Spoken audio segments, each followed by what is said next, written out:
Welcome back to Let's Grow. I'm Linda Kelly, founder of the Kelly Mental Health Foundation. I'm here today with Cassandra Nordal, and we are talking all the mental health stuff around the winter holidays.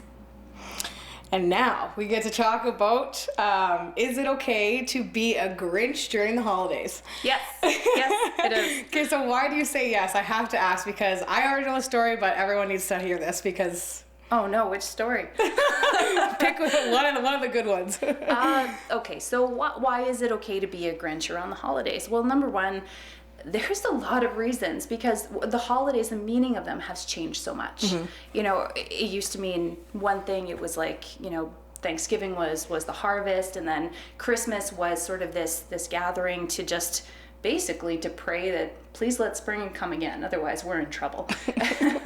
And it was just a way, it sort of evolved in a way to come together, be thankful for the year that we had, and then kind of move forward into the new year. And you know, obviously our world has changed so much, our society is so consumer driven, and so a lot of us will feel really exhausted by just this pressure, like, okay, I gotta outdo what I did last year, I've got to buy presents for so many people, and you know, presents that pile up in their houses, and then receiving presents isn't even very fun anymore because you're trying to make room for stuff you don't need.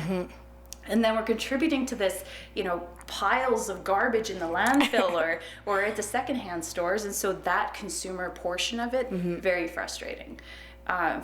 You know, for some of us that maybe want to change traditions, as we've talked about, there can be a ton of pressure from family to just keep doing what we've always done. Like I've said, I'd sit around the table with the same people and tell the same stories from the past 20 years, and don't you complain. Yeah.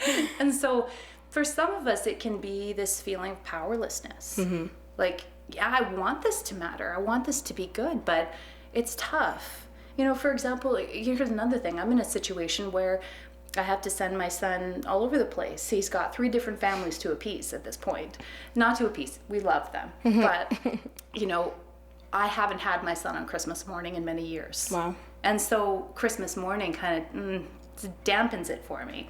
And so we try to steal Christmas by doing it early. So then by the time Christmas morning comes around, he's like, I'm over it. Yeah. But that's why I think really it comes down to this pressure and these expectations. Like, it's like, you know, Kelly Graham and I were talking, Kelly Hallen and now, we were talking about weddings and this expectation to feel a certain way. And if you don't feel that way, then maybe there's something wrong with you.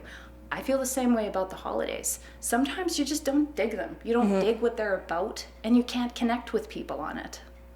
I think it's like, I think a lot of people have different reasonings, right? Like even for myself, I mentioned previously that, you know, I stopped celebrating them. I was the complete Grinch. I'm still working my way and working my stuff out. But for myself, like my mom passed away, right? So that grief, like our holiday, it was me and her. And so for myself, I wasn't comfortable celebrating them. It wasn't the same. So I kind of just decided that I hated it. I hated Christmas. I know hate's a strong word, but I really did. So for many years, I just stopped celebrating them. I hated seeing the Hallmark movies on TV. It's honestly one of the reasons why I got rid of TV. And so it was just too much Christmas. And I think about that and, you know, and the pressure of everyone, you know, and the financial stress, that alone it's debilitating. And like, even for myself, thankfully, I don't have a big family. And so we don't do a huge Christmas, you know, gift exchange. But that weighs a lot on you, and it's so difficult. So there's so many reasons why people, you know, we call it the Grinch, and they get, you know, they don't want to be celebrating and stuff like that. But on the other side of things, it's okay to be like that, as long as you're obviously not being mean. Yeah. Actually, it's funny you mentioned about the financial strain. So I have an aunt, and she has always been really, really giving, always bought presents for we have a huge family. I mean, I'm talking there were 30 grandkids kind of thing. Oh, wow. She bought presents for everybody. You got a birthday card with a sticker on it every single time you did anything. You smiled, and there you go, you get a card. So she texted us, I believe it was 2 years ago, did a group chat and said, hey, look, financial stress, this and that. Just so you know, we're just going to keep it to our family this year, just their little immediate family. And I was like, yes, this is great. Yes, good for you. Because I don't want any more stuff. And I want to be appreciative, but it's not necessary. Yeah. but she got so much backlash. You know, afterwards there were some people that were saying, you know, why shouldn't we just be able to buy for who we want? Well, sometimes you can't, because there's this expectation and this pressure that you will return the favor. Otherwise, sometimes there can be resentment. So ultimately, it's these expectations, it's these pressures, and feeling like socially, you know, you're going to make a mistake.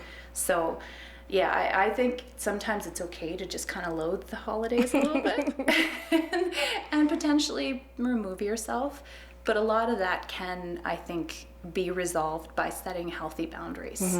You know, by being able to say, you know what, this works for me and this doesn't.